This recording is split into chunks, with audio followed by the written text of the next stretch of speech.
창세기 25장 27절부터 34절까지의 말씀을 가지고 작아 보이지만 큰 문제라는 제목으로 하나님의 말씀 같이 묵상합니다. 지난 1994년도 108번째로 뉴욕에 시장이 되었었던 루돌프 줄리안이라는 분이 첫 번째 시장이 되고 선언한 내용이 있었습니다. 뉴욕을 가족적인 도시로 바꾸기 위해서 지하철의 낙서와 타임스퀘어의 매춘을 근절하겠다라고 이야기를 했습니다. 당시 줄리아니의 정적들은 그 새로운 시장을 굉장히 조롱했다고 합니다. 내용을 보면 이렇게 조롱을 했대요. 뉴욕의 검찰청 출신이면서 경험 많은 법과 질서의 수호자라고 자기가 얘기하면서 강력범죄와 싸울 용기가 없으니까 경범죄, 작은 범죄에 집중하였다라고 비판했다고 합니다. 그런데 놀랍게도 많은 사람의 비웃음과는 다르게 뉴욕은 점점 시간이 갈수록 살인과 강도 또 폭력과 같은 강력범죄가 줄어들게 되었다고 해요. 이것은 줄리아니가 추진한 정책이 주는 굉장히 강한 메시지가 있었기 때문이라는 겁니다. 그 메시지는 이것입니다. 작은 범죄를 막겠다는 것은 앞으로 큰 범죄는 물론이고 어떤 범죄도 그냥 두고 보지 않겠다라는 그 메시지가 있었던 거예요. 이처럼 강력한 메시지 때문에 뉴욕은 작은 범죄는 물론이고 큰 범죄까지도 큰 폭으로 줄어들 수 있었다는 것을 우리에게 보여줍니다. 여러분, 세상은 작은 일은 무시합니다. 그리고 큰 일만 중요하게 생각합니다. 그래서 누군가 나한테 작은 일을 맡기면 우리 마음속에는 저 사람이 나를 무시하는구나, 나를 갖다가 우습게 여기는구나, 오해할 때도 참 많습니다.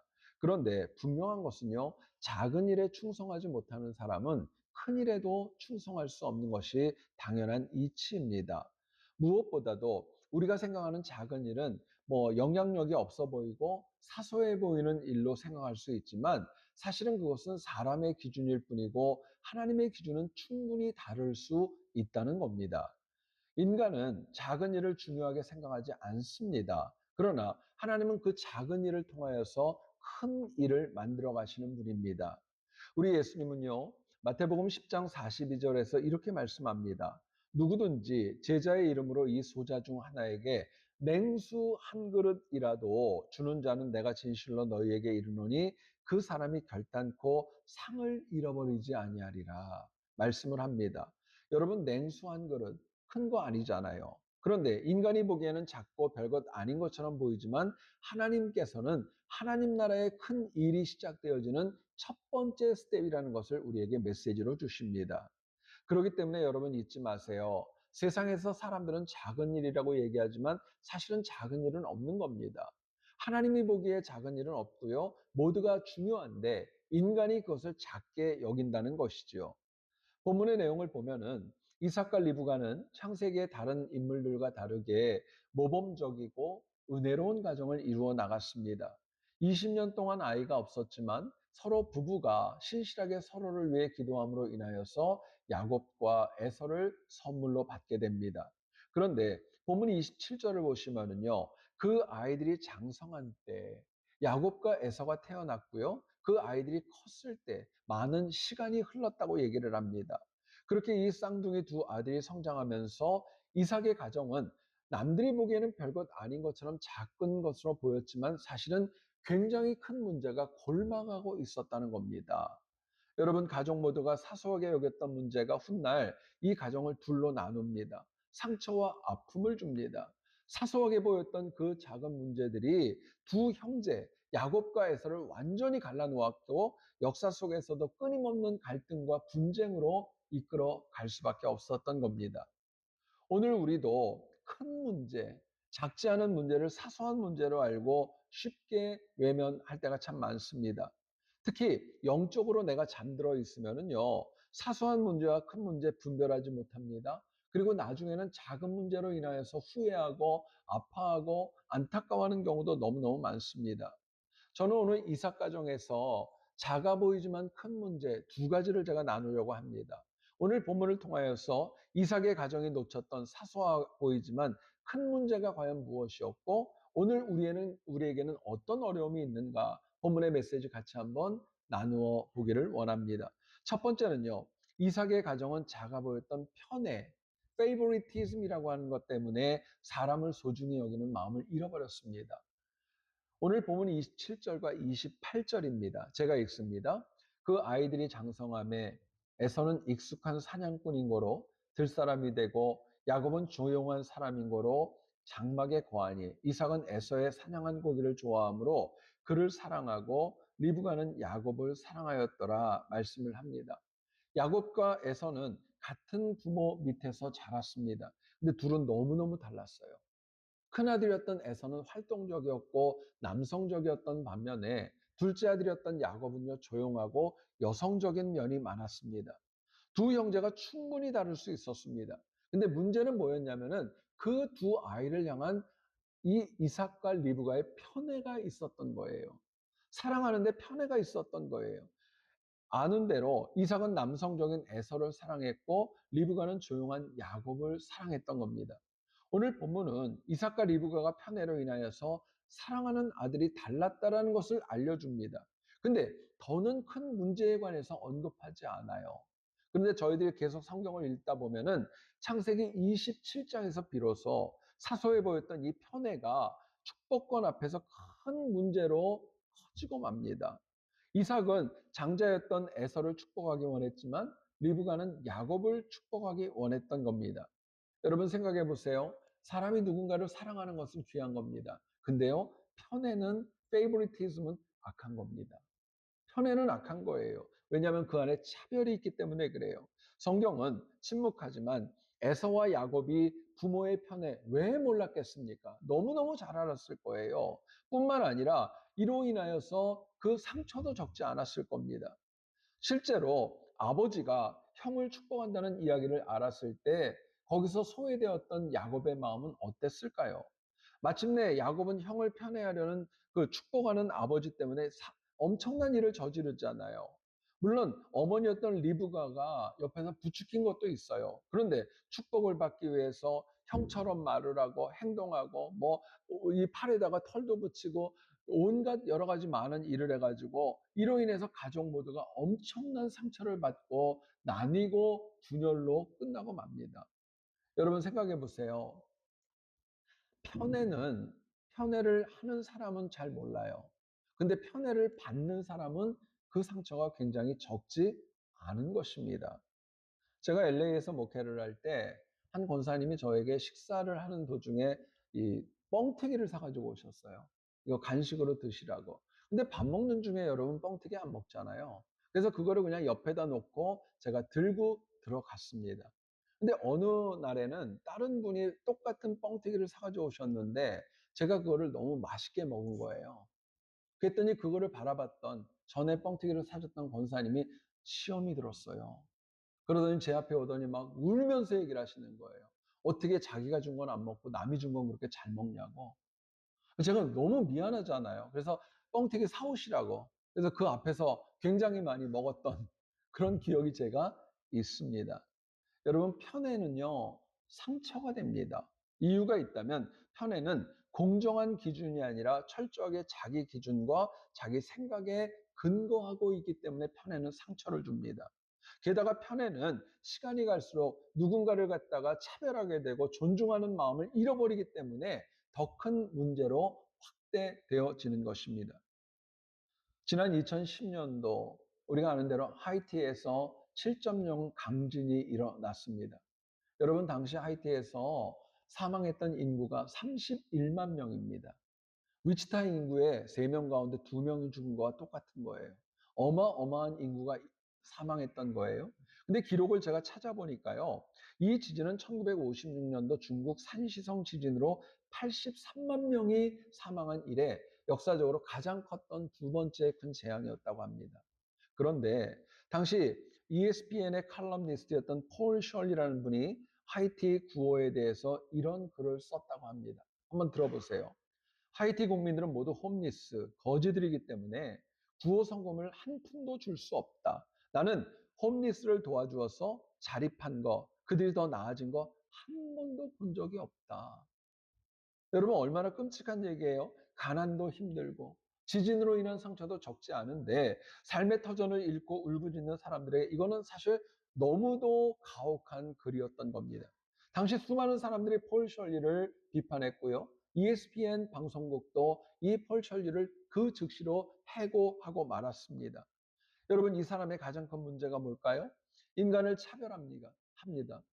편애하는 겁니다. 그리고 소중히 여기는 인간 존중의 마음이 없었던 겁니다. 여러분, 생각해 보세요. 사람은 누구나가 다 누군가에게 인정받고 사랑받기 원하는 본능이 있습니다. 그렇기 때문에 사랑받고 싶은데요. 내가 누군가에게 편애를 받다, 차별을 받는다? 그 상처가 얼마나 크겠습니까? 실제로 오늘날 많은 교회와 많은 가정이 어려워지는 가장 큰 이유를 보게 되면은 사랑받고 싶은데, 인정받고 싶은데 그러지 못하기 때문에 어려움이 발생하는 거예요.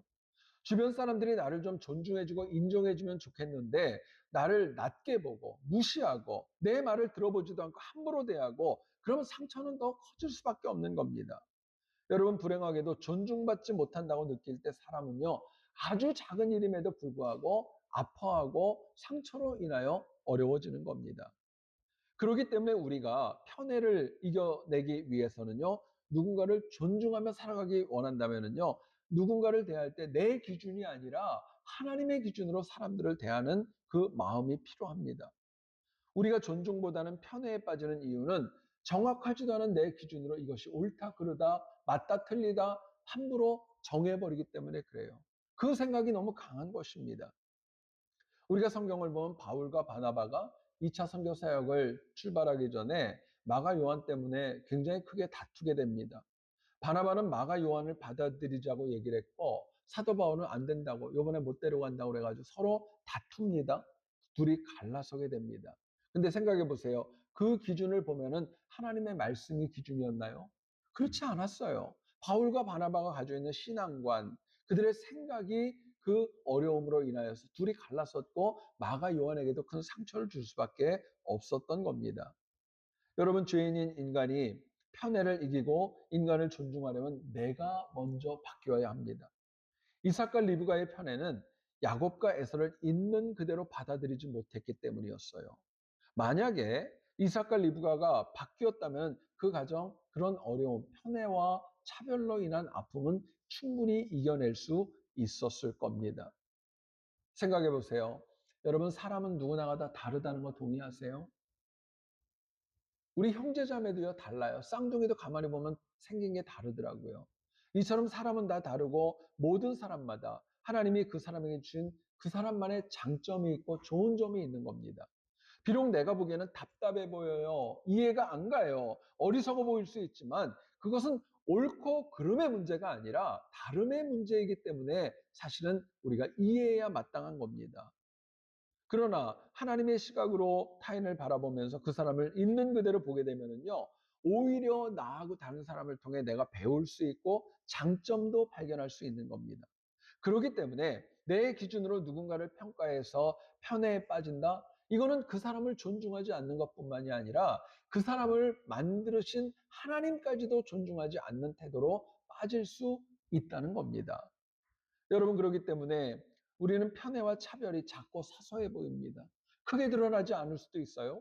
근데 공동체는 물론이고 교회, 가정에서 정말 큰 문제로 발생할 수 있습니다. 편애와 존중에 따라서, 편애하느냐 존중하느냐 여기에 따라서 누군가가 세워지기도 하고 넘어지기도 하고 또 누군가가 존중받기도 하고 외면받기도 하고 동역이 되고 분쟁으로 발전할 수도 있는 것입니다. 그렇기 때문에 우리는 먼저 내 주변에 있는 가까이 있는 사람부터 있는 그대로 존중하는 그 태도, 하나님의 마음으로 바라보는 태도가 우리에게 너무도 중요한 것입니다. 우리가 존중하기를 원하고 여러분들 존중받기를 원하잖아요. 그렇다면 예수님의 말씀에 그런 말씀이 있죠. 너희가 대접받고자 하는 대로 남을 대접하라. 기독교의 황금률을 기억하셔야 됩니다. 이번 한 주간 동안에도 우리 가정과 교회에서 차별과 편애가 아니라 우리 가까운 사람들을 먼저 존중하고 있는 그대로 하나님의 마음으로 바라봄으로 인하여서 우리 가정과 교회가 더욱더 복되고 단단해지는 은혜가 있기를 간절히 축복합니다. 두 번째로는요, 이삭의 가정의 또 다른 사소해 보이지만 큰 문제는요, 눈앞의 이익에 빠져서 하나님을 가볍게 소홀하게 여기는 태도에 있었던 겁니다. 에서가 하나님을 중요하게 여기지 않았고 가볍게 여김으로 인하여서 이삭 가정에는 또 문제가 발생합니다. 야곱이 성경을 보니까 죽을 썼어요. 그리고 배가 고파서 집으로 돌아온 에서가 야곱에게 그 음식 좀 달라고 이야기를 합니다. 근데 생각해 보세요. 형제가 서로 먹을 거 나누는 건 당연한 거 아닙니까? 그런데 야곱이 그 죽 한 그릇 주면서 에서에게 이야기를 합니다. 형의 장자권 나한테 팔라는 거예요. 그렇게 요청을 합니다. 그러자 에서도 문제예요. 아무 생각 없이 팥죽 한 그릇에 하나님이 허락하신 장자권을 야곱에게 그냥 오케이 내가 팔게 그리고 죽 한 그릇 줘. 그러고 끝났던 겁니다. 근데요 성경은요 에서가 하나님이 주신 장자권을 가볍게 여겼다는 거 이것은 또 야곱이 하나님이 주신 장자권을 소중하게 여겼다는 것을 분명하게 이야기합니다. 생각해 봅시다. 장자권이 무엇입니까? 이거는 뭐냐면은요. 하나님께서 한 가정에서 first son, 첫 번째 아들로 태어날 수 있도록 은혜를 주신 겁니다. 여러분, 사람이 내가 몇 번째 태어나는 거 결정할 수 없잖아요. 하나님이 주시는 겁니다. 그리고 이 장자권은 가문의 재산을 가장 많이 차지할 수 있었고, 더 나아가서는요, 가문에 있는 많은 사람들을 갖다가 축복할 수 있는 영적인 권위도 가지고 있는 권한이었었습니다. 그런데 에서는 그 장자권을 가볍게 소홀히 여겼던 거예요. 팥죽 한 그릇에 하나님이 허락하신 장자권을 야곱에게 팔아 버렸던 겁니다. 하나님은요, 이 에서가 팥죽 한 그릇에 장자권을 팔아버린 것을 보고, 아, 하나님을 중요하게 생각하지 않는구나. 하나님의 은혜를 소홀히 여기는구나. 하나님은 생각하셨던 겁니다. 여러분 한번 생각해 보세요. 그런데 창세기 27장이 되니까 에서의 태도가 바뀝니다. 장자권은 소홀하게 팔아버렸는데 축복권은 받겠다는 거예요. 그래서 그 축복권은 중요하게 여깁니다. 문제는 그렇게 하나님께서 주신 장자권을 가볍게 여겼기 때문에 팔아버리고 나서 나중에는 축복권을 얻겠다고 그랬고 이것으로 인하여 또 가정에 문제가 일어났던 겁니다. 여러분 성경은 에서를 얘기를 할 때 히브리서 12장 16절은 이렇게 얘기를 합니다. 들어보세요. 음행하는 자와 혹 한 그릇 식물을 위하여 장자의 명분을 판 에서와 같이 망령된 자가 있을까 두려워하라. 성경은요. 이 하나님을 경홀히 여겼던 소홀히 여겼던 중요하게 여기지 않았던 에서를 향해서 망령된 자라고 이야기를 하고 있습니다. 이유가 있다면 눈앞의 작은 이익 때문에 하나님을 가볍게 여겼기 때문이었습니다. 성경에 또 다른 이야기가 나옵니다. 여러분 우리아라는 인물을 아시죠? 다윗의 굉장히 충직한 부하였습니다. 그리고 솔로몬의 어머니 밧세바의 남편이었죠. 그런데 다윗이 그랬던 우리아를 굉장히 치열한 전쟁터로 일부러 보냅니다. 그리고 그 영혼을 죽게 합니다. 다윗이 밧세바를 범한 것 악했던 일입니다. 근데 우리아를 죽였던 것도 악했던 일입니다.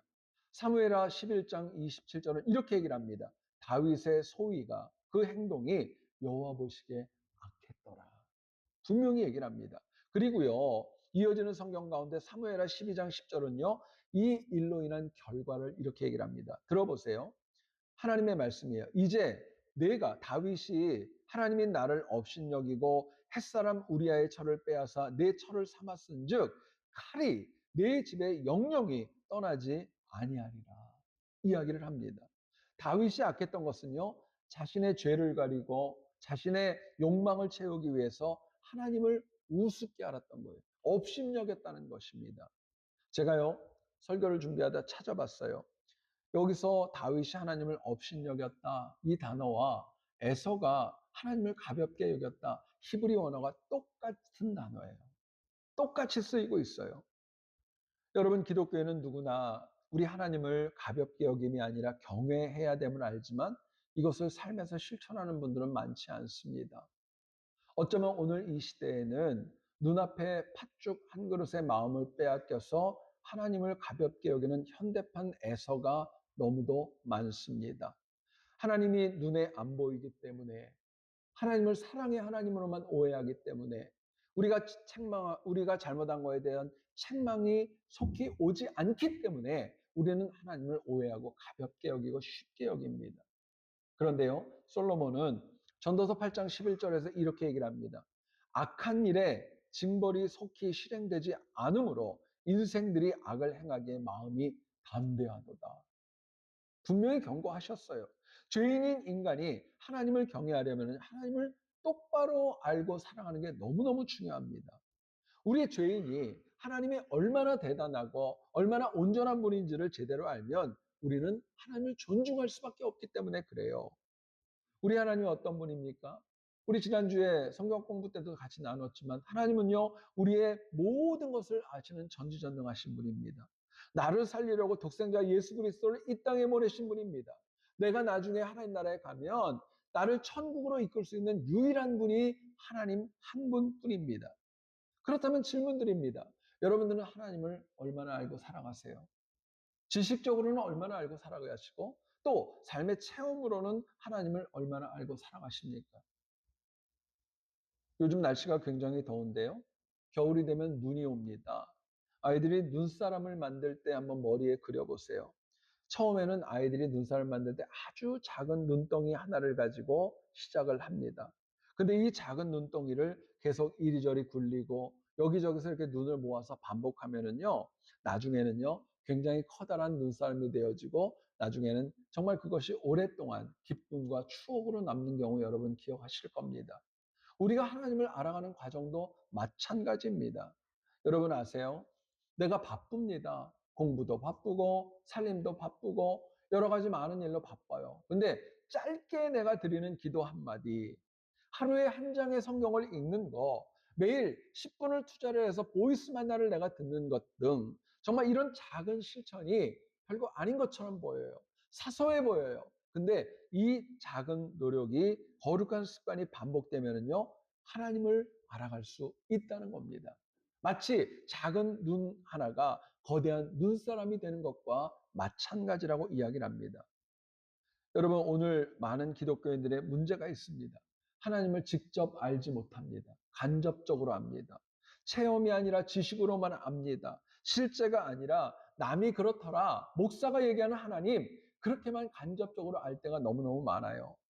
분명한 것은요, 우리 인간은 하나님을 제대로 모르면 사실은 사람답게 살 수가 없어요.